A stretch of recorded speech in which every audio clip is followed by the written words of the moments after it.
Sing ngarani ra tuntunan sok kalian nih. Ngeleng lambene tak kepreno ndek.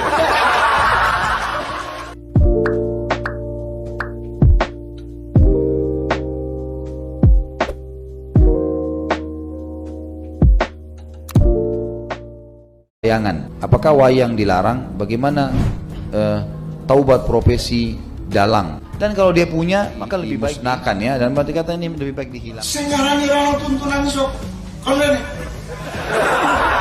Ngeleng lambene tak kepreno ndek.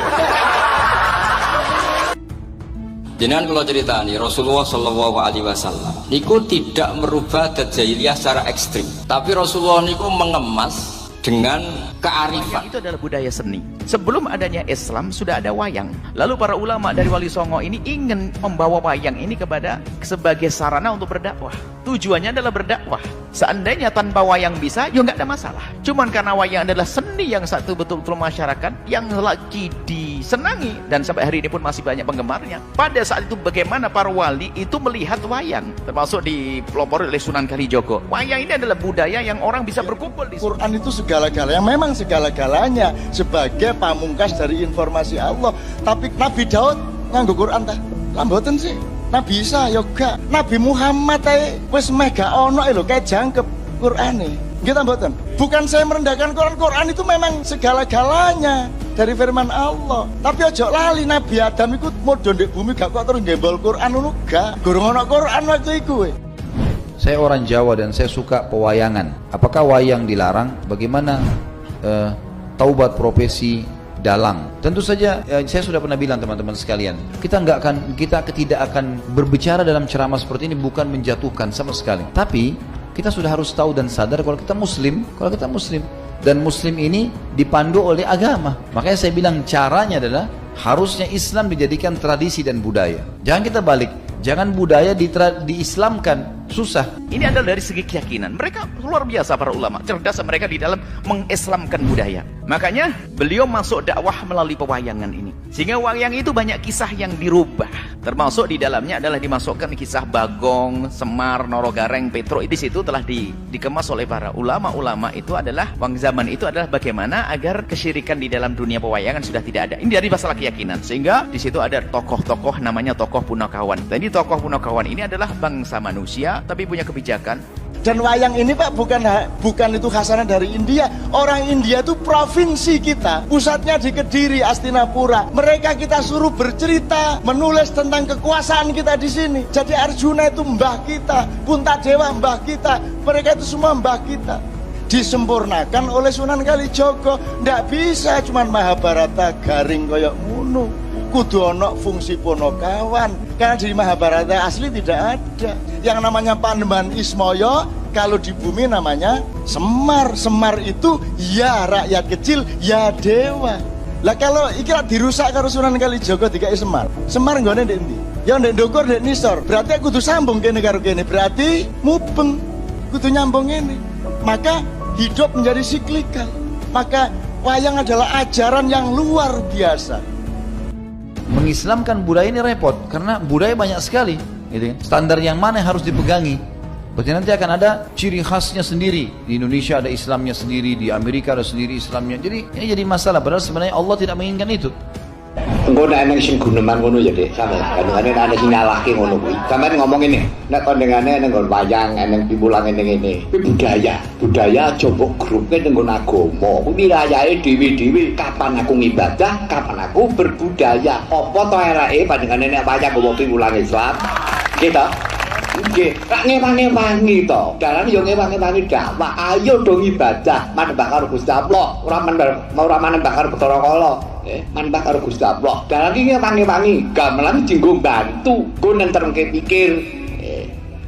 Makanya pas sekali tadi dawuhnya Habib Abdurrahman kita niru Wali Songo. Wali Songo itu membawa Islam itu ringan. Wong yang biasa keimangan sesajen, dhisik dikakno setan, saiki dikakno tangga.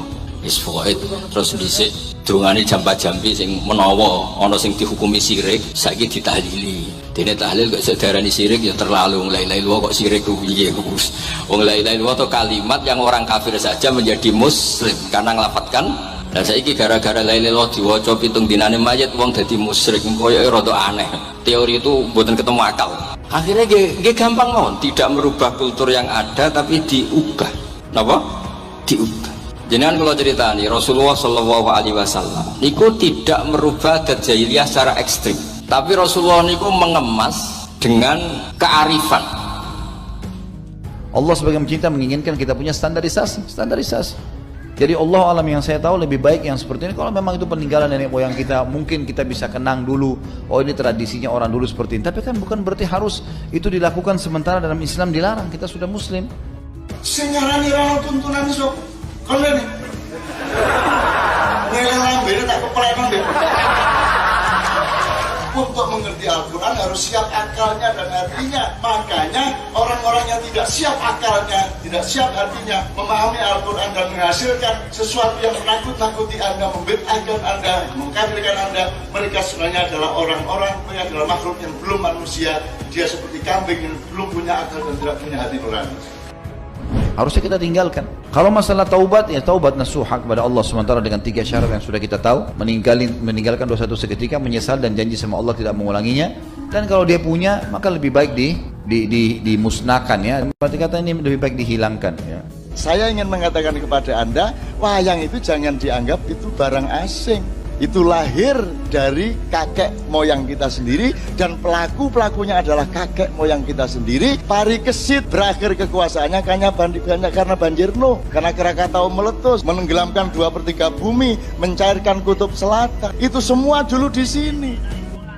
Saya merasa mungkin memang perlu kita pertemukan juga hal-hal seperti ini dengan ilmu pengetahuan lah sekarang. Artinya bukan kita mau menghapus 100% masalah kebiasaan dan tradisi, tapi kalau tidak cocok dengan agama, wajar kalau kita tinggalkan. Saya yakin juga kalau generasi sekarang ini lebih cenderung untuk meninggalkan itu kan, sudah merasa ini sudah zaman dulu gitu.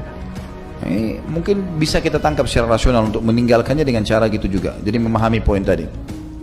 Ini pada prinsip dakwah sebetulnya. Dan itu dilakukan para orang-orang yang ngerti agama. Dimulai daripada Wali Songo yaitu Sunan Kalijogo. Kan begitu. Itu kan untuk orang awam, menarik orang awam, dimasukkan. Orang awam itu bukan saja orang yang nggak ngerti ilmu. Mungkin profesor, doktor nggak pernah belajar agama. Tapi karena dia hobi wayang, dengar dari pewayangan jadi belajar. Profesor doktor ilmu ekonomi kan awam juga dalam agama. Dengar wayang, tak tahu wayangnya ada pesan-pesan. Maka di situ adalah bisa dibenarkan yang demikian itu. Yang ini ya. Saya orang Jawa dan saya suka pewayangan. Apakah wayang dilarang? Bagaimana taubat profesi dalang? Dan kalau dia punya, maka lebih baik dimusnahkan ya. Dan berarti kata ini lebih baik dihilangkan ya. Wong-wong podo ngaram-ngaram ke gamelan, ngaram-ngaram ke wayang, jarene nyongkeng harus ora kuat nanggap, ora bisa nanggap, ora sakaken cocot jarene nyong. Sing penting wong dakwah kuwe ruhul dakwah. Jajal takokna karo wong ki sing arane bid'ah.